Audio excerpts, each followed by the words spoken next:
Halo, selamat pagi. Perkenalkan nama saya Albert Kanavarus Sembiring dengan NIM 240306085 dari kelas PTNA. Di sini saya akan menjelaskan materi tentang metabolisme lipid terkait dengan degradasi lipid menjadi oksidasi asam lemak. Yang pertama itu pencernaan lemak. Lemak makanan umumnya dalam bentuk trigliserida di lambung. Terjadi emulsifikasi awal oleh peristaltik dan asam lambung. Di usus halus, trigliserida mengalami emulsifikasi lebih lanjut oleh garam empedu atau darati disimpan di kantong empedu.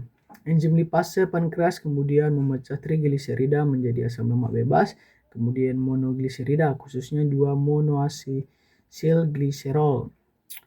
Kedua, penyerapan di usus halus. Asam lemak bebas dan monogliserida masuk ke dalam sel epitel usus atau enterosit dengan bantuan misi sel atau struktur dari garam empedu. Di dalam sel, molekul-molekul ini disintesis kembali menjadi trigliserida. 3. Transfer lemak. Trigliserida yang terbentuk dibungkus bersama kolesterol, protein, dan fosfolipid menjadi partikel kilomikron atau jenis lipoprotein. Kilomikron masuk ke sistem limfatik lalu ke peredaran darah untuk didistribusikan ke jaringan tubuh. Yang kedua, beta oksidasi asam lemak. Beta oksidasi adalah jalur utama untuk menghasilkan energi dari asam lemak berlangsung di mitokondria. Langkah-langkah beta oksidasi yaitu 1. Aktivasi asam lemak atau di sitoplasma. Asam lemak tambah CoA tambah ATP tambah asil CoA katalis oleh asam lemak asil CoA sintetase.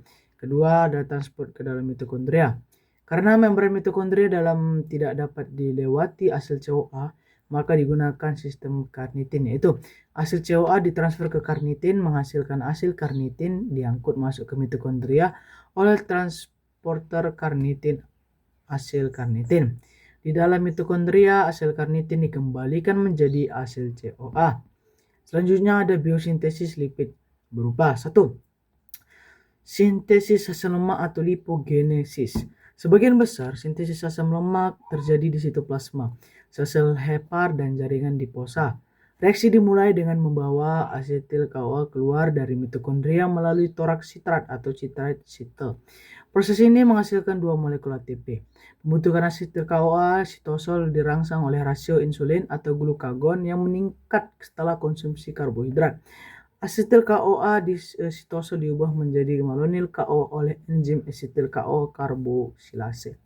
Enzim ini diaktifkan oleh rasa kenyang, sitrat, dan insulin.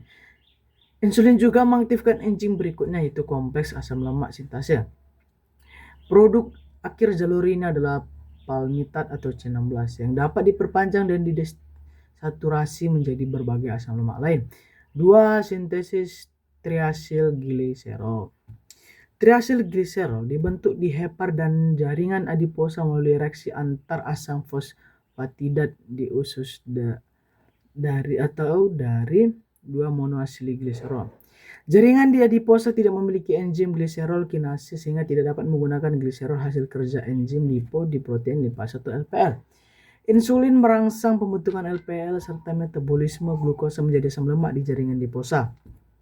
Ketiga, ada sintesis fosfolipid. Fosfolipid adalah senyawa lipid yang mengandung gugus ester fosfat dan merupakan bagian penting dari membran sel. Bersama protein, glikolipid, dan kolesterol, komponen utama fosfolipid yaitu 1. ada asam lemak, 2. ada gugus fosfat, 3. ada alkohol yang mengandung nitrogen, dan 4. itu suatu kerangka. Fosfolipid paling melimpah di sel mamalia adalah fosfatidilsekolin atau PC.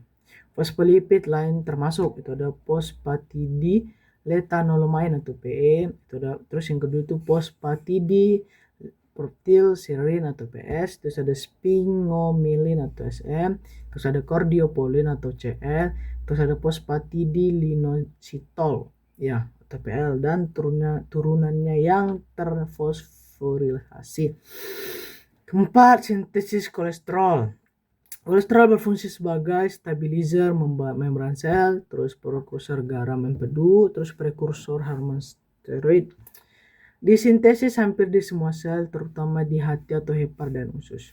Prekursor utama sintesis kolesterol adalah asetil CoA. Laju sintesis kolesterol dikendalikan oleh enzim HMG CoA reduktase. Enzim ini dapat dihambat oleh obat anti hiperkolesterolemia. Kelima, ada sintesis steroid.